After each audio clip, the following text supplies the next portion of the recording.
Alors voici une technique qui va vous permettre de créer une fenêtre à partir d'une fenêtre atypique d'Archicad, donc cintrée ici. Donc cette fenêtre a été obtenue par une fenêtre vide, les ouvertures vides que je vous montrerai. La disposition de la fenêtre a quelques particularités, c'est que la fenêtre est située entre tableaux ici. Alors tout ce que vous voyez ici a été paramétré dans Archicad. L'idée, c'est de venir travailler l'encadrement autour de cette fenêtre avec le linteau, les différentes clés d'arc également, qui sont représentées dans la réalité. Donc chose que peine à faire Archicad. Donc on va voir comment gérer tout ça avec l'appui de SketchUp qui va nous permettre de modéliser ce qui nous manque ici, notamment l'encadrement, mais également la fenêtre atypique si c'est le cas. Alors concernant cet objet ouverture vide, donc voici en plan ce que ça peut donner. Donc on a ici, alors pour commencer pour la structure du mur, j'ai utilisé pour ça, alors éditer le profil composite ici. J'ai modifié le profil de manière à obtenir un mur assez épais. Concernant les différentes couches, j'ai mis de la pierre ici, déclarée comme âme à cet endroit. Bon, 0,50 pour l'épaisseur. Isolation fibre de bois ici, déclarée comme autre ici. Et une finition plaque de plâtre déclarée comme une finition ici. Voilà, donc ça c'est ma base de travail avec donc une structure composite. Alors ensuite vient l'ouverture. L'ouverture, il s'agit d'une ouverture vide que je viens de sélectionner. On va voir ses paramètres. Donc ces paramètres vont se situer déjà dans le choix du type de fenêtre. Donc il s'agit d'une ouverture vide. Vous avez plusieurs typologies de fenêtres ici, notamment une qui est intéressante dans certains cas, c'est l'ouverture vide, si vous avez à travailler sur plusieurs couches dans un mur. Ensuite, j'ai choisi celui-ci, donc je vais vous montrer quelques réglages qui sont associés à cette typologie de mur-fenêtre de fenêtre en anse de panier. Alors les dimensions générales, par exemple ici, je vais augmenter un petit peu, je vais mettre la largeur, je vais mettre 1,40 m, donc on est en mètres, 1,4. La hauteur de la fenêtre, je vais augmenter un petit peu, je vais mettre 0,7 par exemple. Voilà, pour faire quelque chose de, on va dire, de non standard ici. Et puis l'appui, on va le mettre à 0,90, voilà, qui correspond à peu près aux normes. Hop. Voilà. Alors, pardon, je me trompe, ça c'est les brasures par rapport à la face du mur, donc ça je vais remettre à 0. On va laisser ça à 0 et on va voir comment on situe la fenêtre dans la maçonnerie.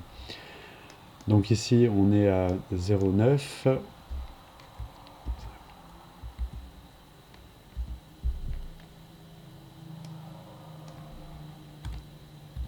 Voilà. Et je laisse l'ancrage au centre ici. Alors au niveau des paramètres, vous avez l'ouverture de mur qui va notamment vous permettre de régler la hauteur du cintre. Ici vous avez tous les paramètres qui vont vous permettre de régler les différentes valeurs qui sont ici. Je les laisse par défaut, à vous de les créer et de les paramétrer par vous-même. Ensuite, donc regardez bien les paramètres qui peuvent vous intéresser. Ensuite, on arrive à les brasures. Alors les brasures est plus limitée dans les fenêtres vides que dans celles que l'on trouve dans les options. Je vais choisir celle-ci avec un système d'encastrement ici dans la maçonnerie. Voilà, donc là, je vais prendre ça et ensuite, à vous de regarder un petit peu les options qui vous sont proposées.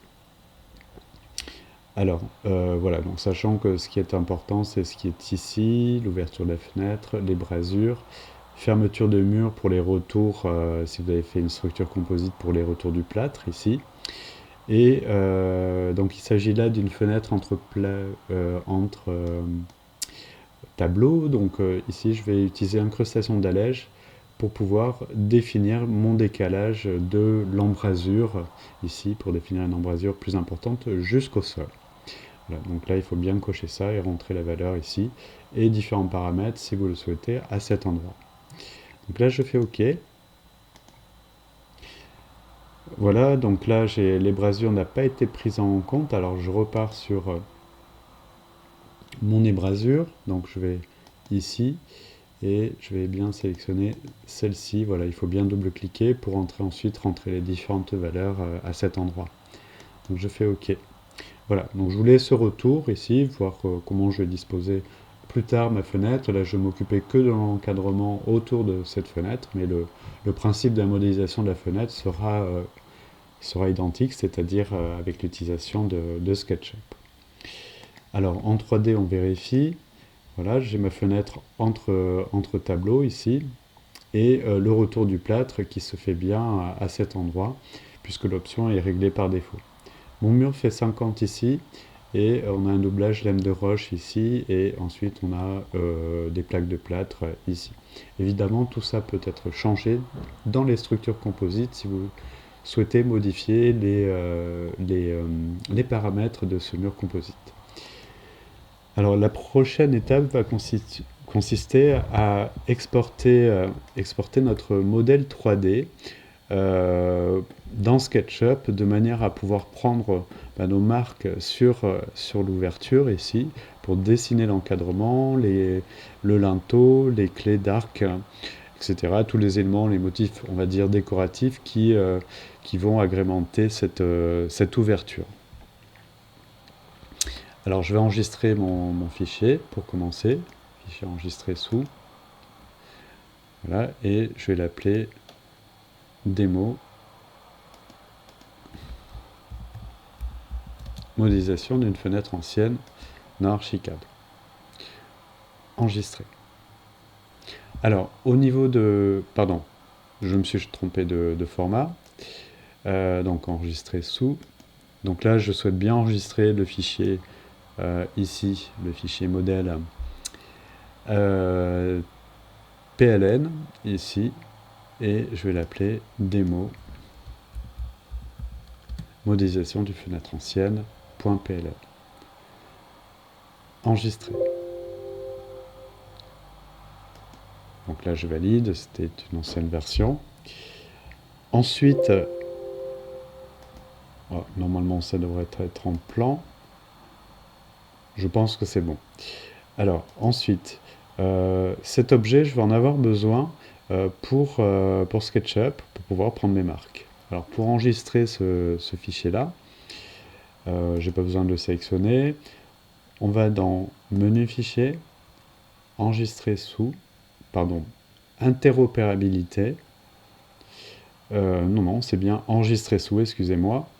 Et cette fois-ci, on va choisir le format SketchUp. Alors SketchUp est quelque part par là. Voilà.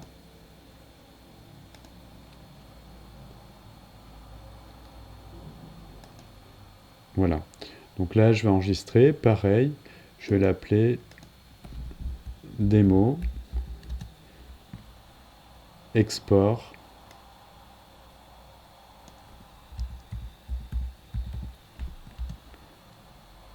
.skp enregistré. Alors, on a un petit message ici qui est assez intéressant.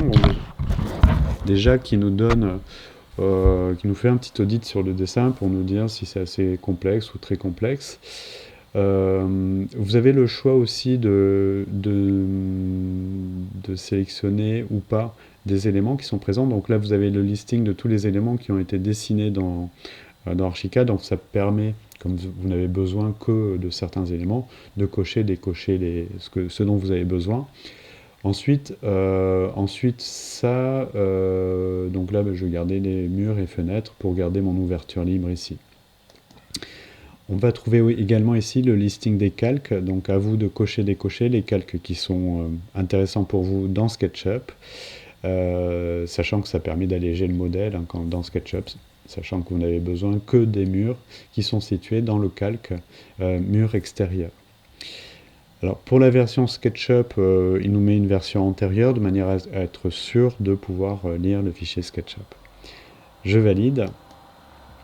Et ensuite, eh bien, je pars sur SketchUp pour ouvrir mon fichier.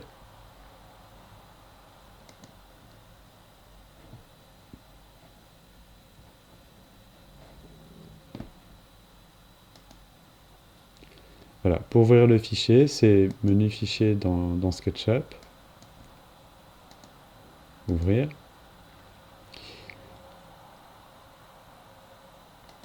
Je vais vers mon fichier, donc vérifiez bien que le type, là vous pouvez mettre tous les modèles hein, pour trouver tout ce que vous voulez ici. Démo export d'une fenêtre ancienne, ouvrir. Voilà.